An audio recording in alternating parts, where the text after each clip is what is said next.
Si tu m'as donné ta vie, je te donne la mienne. Dans le froid de la nuit, mon cœur t'appartient. Et quand la tristesse arrive, je sais tu es là, toujours près de moi. Bon mardi, bienvenue à votre émission La Victoire de l'amour. J'espère que vous allez bien ce matin. Comme à toutes les semaines, tous les mardis, on rejoint notre amie Brigitte et l'homélie par quelqu'un qu'on aime beaucoup de Paris, le bon père, Michel Marie.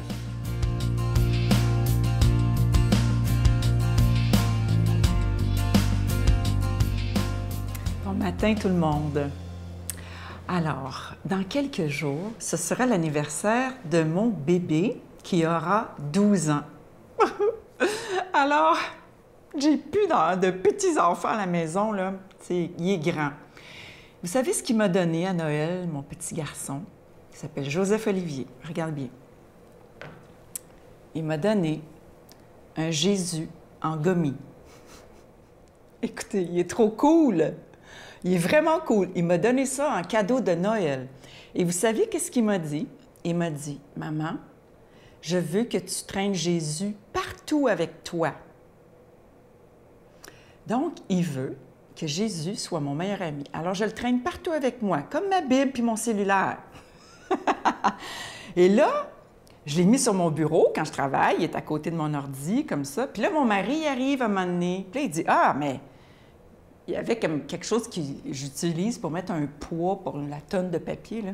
Puis il dit, « Bien, Brigitte, tu devrais le mettre en avant. » Il dit, « C'est un petit gouvernail. » Il dit, « Tiens, c'est Jésus qui tient le gouvernail. Il est au gouvernail. C'est lui qui commande. » Ah, j'ai dit, « Seigneur, c'est donc bien beau, ça. » Oui, c'est ça. Fait que là, sur ma table de travail, il y a Jésus, il y a le gouvernail, puis c'est lui qui chauffe.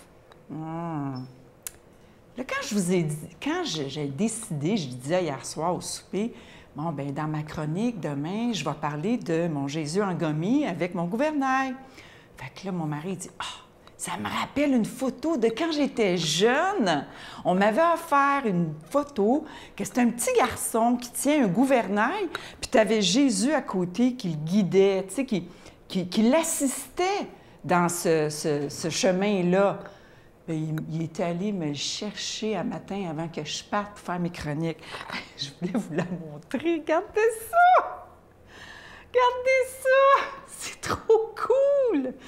Hey, elle date de 1950, cette photo-là, là, ce dessin-là, là. 1950. Mais c'est ça. Je vous souhaite, je nous souhaite que Jésus soit toujours au volant de notre vie. Qu'il soit le capitaine dans votre vie, dans ma vie. Savez-vous à quoi ça m'a fait penser, ça? Ça m'a fait penser à la divine volonté. Je ne sais pas s'il y en a qui en ont entendu parler. Sinon, ça vaut la peine que vous vous informiez. C'est vraiment intéressant. Ça ressemble à ça, la divine volonté. Je me disais, wow, c'est complexe comme notion, c'est les écrits de Louisa Picaretta. Et comment je pourrais résumer la divine volonté, de vivre dans la divine volonté? Bien, c'est ça. C'est que Jésus conduit tous nos actes. Je m'en vais à gauche, Jésus s'en va à gauche. J'ai le goût d'aller dormir, Jésus dort avec moi. J'ai le goût de manger, Jésus mange avec moi. J'ai le goût de fumer une cigarette, ah non, Jésus ne fume pas une cigarette. Que le Seigneur soit notre gouverneur. Amen. Notre Père qui es aux cieux, que ton nom soit sanctifié, que ton règne vienne, que ta volonté soit faite sur la terre comme au ciel. Donne-nous aujourd'hui notre pain de ce jour. Pardonne-nous nos offenses comme nous pardonnons à ceux qui nous ont offensés. Ne nous laisse pas entrer en tentation, mais délivre-nous du mal, car c'est à toi qu'appartient le règne, la puissance et la gloire pour les siècles des siècles. Amen. Mon Père, je m'abandonne à toi. Fais de moi ce qu'il te plaira. Quoi que tu fasses de moi, je te remercie. Je suis prête à tout, j'accepte tout, pourvu que ta volonté se fasse en moi, en toutes les créatures. Je ne désire rien d'autre, mon Dieu. Je remets mon âme entre tes mains. Je te la donne, mon Dieu, avec tout l'amour de mon cœur, parce que je t'aime, et que ce m'est un besoin d'amour de me donner, de me remettre entre tes mains, sans mesure, avec une infinie confiance, car tu es mon Père.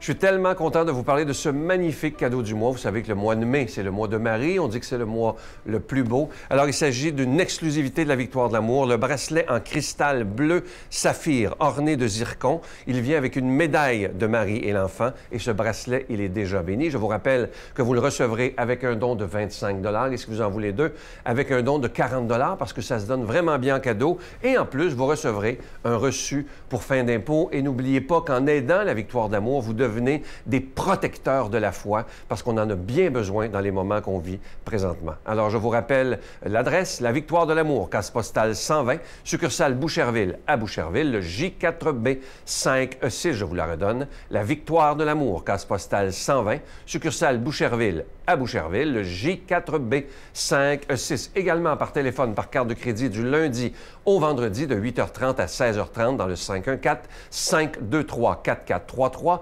523-4433 ou sans frais le 1-888-811-9291, 1-888-811-9291 et aussi sur notre site Internet, le www.lavictoiredelamour.org. Alors, je vous rappelle que ceux qui font leur don par Internet, ne vous inquiétez pas, c'est très, très sécuritaire. Je vous rappelle ce magnifique cadeau, le bracelet en cristal bleu saphir orné de zircon avec une médaille de la Vierge Marie et l'enfant. Et ce bracelet, il est déjà béni. Je vais prendre le temps de vous dire merci de tout cœur d'être des protecteurs de la foi. Et comme je vous disais tantôt, dans les moments pénibles qu'on vit présentement, on a bien besoin d'espérance. Et cette espérance, c'est Jésus lui-même.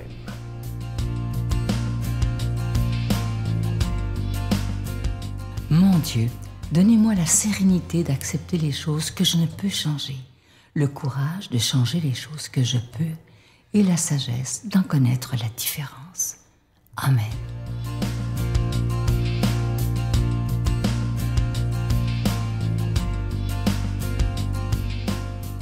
Bonjour à vous tous, heureux de partager avec vous l'Évangile de Jésus-Christ selon saint Jean. En ce temps-là, Jésus disait à ses disciples, « Je m'en vais maintenant auprès de celui qui m'a envoyé, et aucun de vous ne me demande « Où vas-tu » Mais parce que je vous dis cela, la tristesse remplit votre cœur. Pourtant, je vous dis la vérité, il vaut mieux pour vous que je m'en aille, car si je ne m'en vais pas, le défenseur ne viendra pas à vous. Mais si je pars, je vous l'enverrai. Quand il viendra, il établira la culpabilité du monde en matière de péché, de justice et de jugement. En matière de péché, puisqu'on ne croit pas en moi. En matière de justice, puisque je m'en vais vers le Père et que vous ne me verrez plus. En matière de jugement, puisque déjà le prince de ce monde est jugé. Mes frères bien-aimés, nous sommes le jeudi saint, l'heure est grave. Dans quelques heures, Jésus sera arrêté, outragé, tué comme un chien à la face du monde, dressé sur 2 poutres en forme de croix. Les apôtres, sentant le drame qui approche, ne prononcent plus un seul mot. Ils écoutent leur Christ. Et les dernières prophéties qu'il exprime, car c'est en prophète qu'il parle ce soir. La tristesse envahit le collège apostolique, les larmes sont sans doute maintenues, mais la douleur du cœur est là. Et il me semble l'entendre respirer autour de cette table où l'Église, en son commencement, est réunie. À présent, Jésus précise que son départ est nécessaire. Il doit sortir de l'espace-temps par sa mort et par sa résurrection, de manière à être présent à toutes les réalités et à les soutenir à travers le don du Saint-Esprit qu'il va envoyer avec son Père. L'heure de la foi a sonné pour le monde. Jésus va disparaître et désormais, on ne verra plus Dieu. Il faudra croire en lui. Et c'est le moment de s'arrêter sur cette merveille qu'est l'Esprit de Dieu, l'Esprit Saint, le Saint-Esprit, alors que dans quelques jours, la fête de la Pentecôte nous assurera qu'il est à nos côtés et qu'il nous protège et qu'il nous éclaire. Aujourd'hui, dans ce passage d'Évangile, Jésus attribue 3 missions à la 3e personne de la Très Sainte Trinité. Mission qu'il n'est pas facile de mettre en lumière, car nous sommes aujourd'hui devant l'un des textes les plus difficiles du Nouveau Testament. Nous avons beaucoup de mal à le décrypter, mais nous allons tout de même essayer de dévoiler quelque peu le mystère. Jésus affirme que la venue de l'Esprit Saint, qu'il appelle le défenseur, donc il s'agit bien d'une personne qui a l'intention de voler à notre secours, apportera la preuve convaincante de la réalité du péché par excellence, qui est, Jésus l'explique, le fait qu'il n'a pas été reçu comme l'envoyé de Dieu venu dans le monde pour l'éclairer et le sauver. Et la preuve de cette vérité adviendra, dit Jésus, par les fruits qui jailliront de l'action de ses disciples. Ainsi le monde sera confondu, son péché éclatera au grand jour, il perdra la partie. D'ailleurs, si le monde prenait le temps de lister toutes les œuvres bénéfiques que l'Église a accomplies sous le souffle du Saint-Esprit, tous les miracles aussi qui jonchent l'histoire du monde, tous les phénomènes surnaturels qui ponctuent nos 2000 ans de christianisme, eh bien je suis sûr que le monde en viendrait à l'évidence. Mais oui, c'est une évidence que le Christ est Dieu. Mais voilà, il s'enferre dans son péché, ce monde, et passe à côté de son bonheur. Jésus poursuit.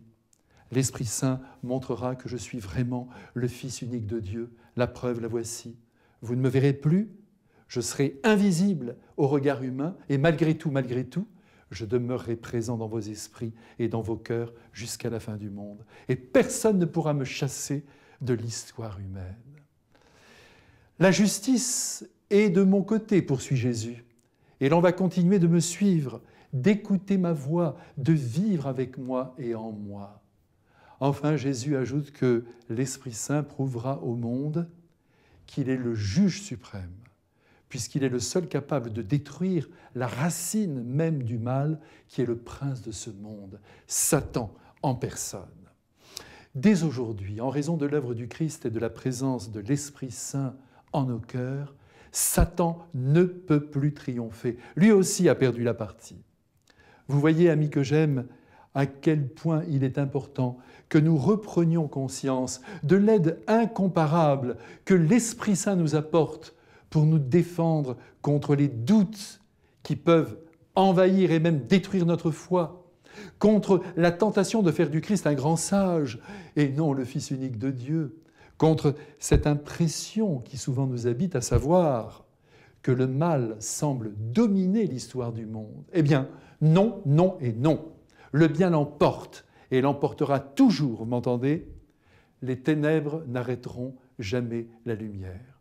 Que Dieu, Père, Fils et Saint-Esprit nous protège en nous bénissant. Amen. Je vous salue Marie, pleine de grâce. Le Seigneur est avec vous. Vous êtes bénie entre toutes les femmes, et Jésus, le fruit de vos entrailles, est béni. Sainte Marie, Mère de Dieu, priez pour nous pauvres pécheurs, maintenant et à l'heure de notre mort. Amen.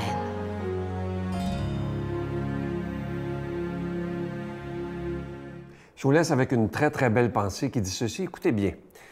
Il y a un proverbe qui dit qu'une faute avouée est à moitié pardonnée. Cependant, la Bible dit qu'un péché confessé est entièrement pardonné. Et ça, c'est tellement vrai. Vous êtes parfois nombreux à m'écrire en me disant « J'ai fait telle bêtise dans ma vie. Est-ce que Dieu va vraiment me pardonner? » Et je réponds toujours la même chose. Si on le regrette sincèrement, c'est déjà pardonné il y a longtemps. Et je pense qu'il faut aussi oublier ce que Dieu a déjà oublié. Parfois, on se fait tellement de mal pour rien. Si on acceptait aussi que Dieu nous a pardonné, mais si on acceptait de se pardonner les bêtises qu'on a faites. À demain. Surtout, en fait, en rentrant de boîte de nuit, quand je rentrais parfois tard le soir, en fait, j'étais de ceux qui restent à la fin des soirées, qui attendent qu'il se passe quelque chose. On est toujours un petit groupe parfois à rester jusqu'à la fin, jusqu'à l'aube, avec les afters et tout ça. Et en fait, j'attendais qu'il se passe quelque chose, mais il se passait jamais rien. Oh Marie, si je pouvais dans tes bras me reposer, et je cours toute la journée